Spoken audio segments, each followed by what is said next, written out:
Welcome back, everyone. It's Ben. Recently, 20th Century Studio released a new international trailer, probably the final trailer for the new installment of the Predator franchise, Predator Badlands. I watched it a couple of times, and these are what I have observed, and you might have missed them while you're watching. So without any further ado, let's dive in. The first 20 seconds of the trailer contains the scene of Dek and the fight of Njohrr, Dek's father, and Kwei, Dek's older brother. It opens with a voiceover of someone who's talking to whom I suppose Dek, because he is the main protagonist of this film. We can then see Dek's father Njohrr, the leader of their tribe. What I think he's doing here is he kind of confronting his sons, maybe for having failed to fulfill their tradition. It's like he is doing a disciplinary action, but worse, a punishment through death. What I find interesting in this scene is the Yautja vehicle in the background. The design is somewhat new, and it's very cool that the production team made it look more distinct from the other iterations of that particular type of vehicle. The vehicle seems to have a skull structure that kind of represents the brutality nature of this unnamed clan, that even the leader has the guts to kill his offspring for not following such tradition. In the scene where Njohrr and Kwei are fighting, I can already see Dek behind them. He's trying to help his brother, but he seems like being restrained, if not imprisoned. One thing I could possibly imagine about this scene is that Kwei restrains Dek to protect him from their father, who's after them trying to kill them. Dek can't do anything but to watch his brother beaten up and killed. This is also confirmed in the new clip uploaded by 20th Century Studio entitled Be Brave, where Kwei is being commanded by his father to kill Dek. However, he might have refused, that's why we see Kwei fighting against his father. In the next shot, we can see this beautiful ice-like landscape. What I notice here is this giant skeleton. I thought it's part of the landscape, like a rock structure around the area. I can also see the hover vehicle I pointed out earlier. Given the size of the vehicle in this particular scene, I assume that this skeleton is not belong to a Kalisk. Kalisk is huge, but not as massive as this skeletal structure, because we can also see this skeletal structure up close in this shot with the hover bike passing it and the individual spikes of that skeletal structure towering the vehicle.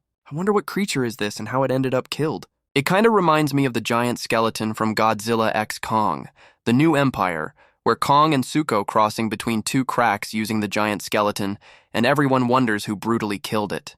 Fans named it Megaskeleton. Another shot of a beautiful landscape.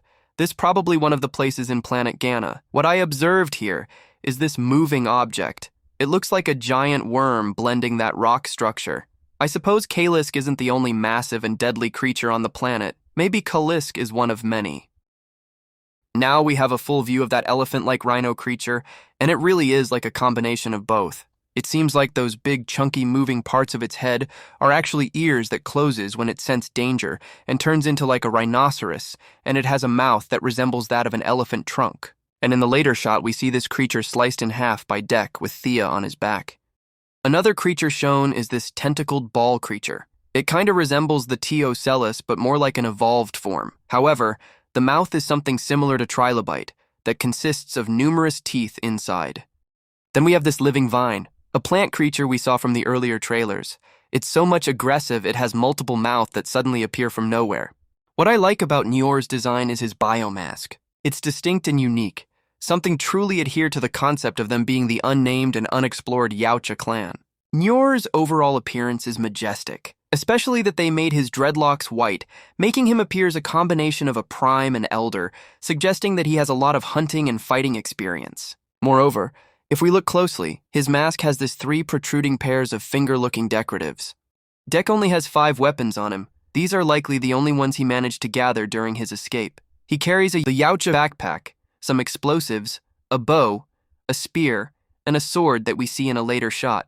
What I noticed is that the backpack closely resembles the one used by the feral predator in Prey, 2022. I just wonder, if this is set to the distant future, why having this version of backpack? Or this is the one available in the ship? Intriguing. In the trophy hall, we see a several skull exhibit on the wall, and we can notice a familiar head from a T-Rex. However, in the earlier teaser trailers, it displayed a bunch of different skulls, like from a gorilla, a Yautja, and an engineer. Many fans argued that some of these skulls are reference to different movies like the ones prominent in the center, which some speculate it is a harvester and alien species from Independence Day movie, but others disagree that it is an alien skull from War of the Worlds. One thing's for sure, Dek's tribe had once visited Earth in the past. And then we get a shot where Dek seems to be talking to someone, or maybe it's just a monologue, like words of encouragement for himself to become who he really is. I also noticed this hologram where Dek is looking at. I'm speculating it's a Yautja computer that Dek uses to scan or to look up for the strongest being on the planet. Perhaps the computer finds it and projected the face of the Kalisk, then he says his line and commence his hunting journey. In this particular shot, though it's quick, but I can already see Thea has been on Dek's back. It suggests that they've been traveling together for quite some time, possibly on a long journey heading towards Weyland-Yutani's outpost. The image hints at both trust and necessity. Thea depends on Dek for mobility, and Dek allows it, showing how their partnership has begun to solidify. The next scene shows a bunch of soldiers. At first I thought they're just normal soldiers, but when I watched it again, they are actually cloned android soldiers. Is the scene where Dek attacks Weyland-Yutani's research outpost. Two theories I can think about this. One, Dek might discovered something that Weyland-Yutani is trying to do against him and their species. It might be something to do with their technology, or two, Weyland-Yutani have something that Dek needs to fulfill his rite of passage, that's why he engage in. Kalisk is a massive alien creature known across Planet Genna as the unkillable beast. Its body is coated in jagged spikes, giving it a distinctly intimidating silhouette. Beyond its appearance, the Kalisk is extremely ferocious and relentlessly aggressive, constantly hunting and dominating anything it perceives as prey, earning its reputation as the deadliest life form on the planet. Its overall form and behavior are reminiscent of the Frost Vark from Monarch, Legacy of Monsters. Both creatures share a similar physical build and an equally savage temperament, making the comparison fitting in terms of both appearance and lethality. What's more intriguing in this new Predator installment is the bond between Thea and Dek. Why is Thea being targeted by a Predator's laser in this scene? And why is she helping Dek in the first place? My theory is that Thea, being legless, likely needs a faster way to return to the Weyland-Yutani outpost to repair her damaged body.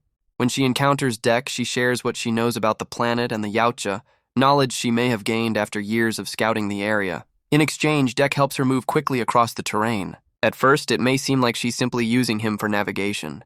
However, Thea eventually realizes that Weyland-Yutani will never value her as a true asset. This pushes her to side with Dek instead, aiding him in achieving his first hunt, and possibly destroying the outpost altogether. Their partnership grows into a deep, inseparable companionship. So when this scene happens, Thea may become the ultimate sacrifice, one that triggers Dek's true nature. So that's it. Those are my observations about the international trailer of Predator Badlands. I'd love to hear your thoughts on these points, and if there's anything I missed, feel free to share it in the comments. That'll be all for today's video, and I'll see you in the next one.